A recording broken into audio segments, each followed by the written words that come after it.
ঢাকার শান্ত রাত্রি, কিন্তু ক্যাপং, চেরাসপুডু ও পুচং অঞ্চলে এক অদৃশ্য যুদ্ধ চলছে।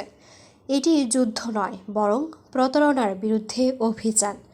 মালয়েশিয়ার ইমিগ্রেশন বিভাগ একটি জাল পাসপোর্ট চক্রকে চিহ্নিত করে গত মঙ্গলবার সন্ধ্যায় অভিযান চালায়।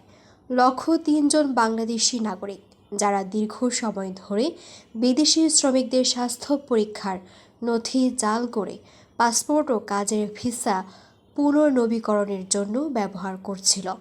এই অভিযান পরিচালনা করেছিল ইমিগ্রেশন সদর দপ্তরের বিশেষ গোয়েন্দা ও ট্যাকটিক্যাল টিম।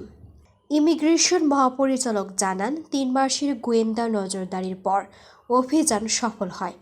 21 থেকে 40 বছর বয়সী 3 বাংলাদেশি পুরুষ গ্রেফতার হয়। এছাড়া 2 নারী ও একজন মালয়েশিয়ান সাক্ষী হিসেবে তলব করা হয়। চক্রটি কৌশলে কোম্পানির শ্রমিকদের ছবি ও তথ্য সংগ্রহ করত।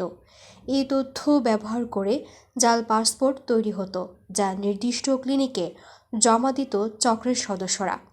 প্রায় 1 বছর 3 মাস ধরে তারা সক্রিয় ছিল এবং পাসপোর্ট সরবরাহ করত খাবার ডেলিভারি সার্ভিসের মাধ্যমে। প্যাকেজগুলো পলিথিনে মোড়া হতো, বাকান বাংলা বা বাংলা খাবার লেখা থাকতো, যাতে কর্তৃপক্ষ সন্দেহ না করে।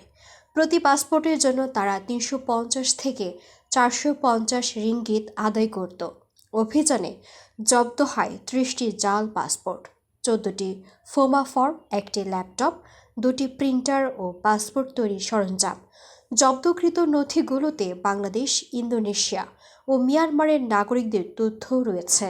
এই চক্রের মাধ্যমে বিদেশি শ্রমিকদের স্বাস্থ্য পরীক্ষা ও ভিসা নথির জালিয়াতি ফাঁস হয়ে গেল। এখন প্রতিটি ধাপে নজরদারি তীব্র। মালয়েশিয়ার ইমিগ্রেশন বিভাগ প্রমাণ করেছে, জালিয়াতি শুধু আর্থিক নয়, দেশের আইন ও নিরাপত্তা লঙ্ঘন করছে। এই অভিযান প্রবাসীদের জন্য একটি বার্তা, যাতে কেউ নিজেদের অধিকারহীনতা বা দূরত্বকে ব্যবহার করে প্রতারণার সুযোগ না পায়। এই ঘটনার মাধ্যমে দেখা যায় প্রবাসী শ্রমিকদের জীবনে কত অদৃশ্য ঝুঁকি থাকে।